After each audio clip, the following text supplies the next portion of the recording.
we'll be going over gold futures. In this video, we'll be going over my trade idea of the week and the day-by-day probability model. So let's start off with the technical analysis on the 1-hour chart.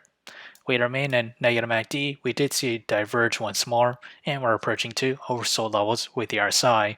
We have yet to close above the 50 moving average, this yellow line, which will act as our temporary resistance at the price of $1,783. With the 4-hour chart, we remain in negative MACD, seeing slight signs of a converge, and we're still at oversold condition with the RSI.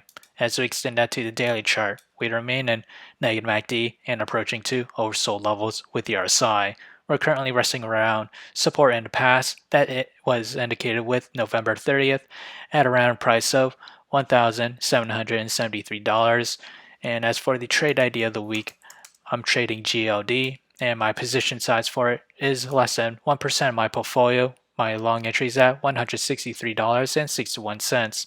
My sell target for it is at $168.93. My stop loss is at $161.14. However, if I were to open a short position, my entry is at $169.21, and that is this range here.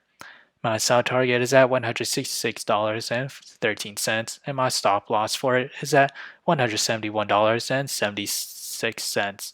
So whichever entry price were to hit first, that will be my position of the week. So how did I develop these trade ideas? It all comes from the day-by-day probability model, which is available in the link below, so do check it out. As we progress to the 5th day or week of trading, gold futures has a 70% chance to climb between 0 to 1.7%, a 20% chance to climb between 1.7 to 3.4%. To the downside, it has a 10% chance to fall between 0 to negative 1.7%. So if you enjoyed this content, feel free to like, comment, subscribe, and thank you for watching.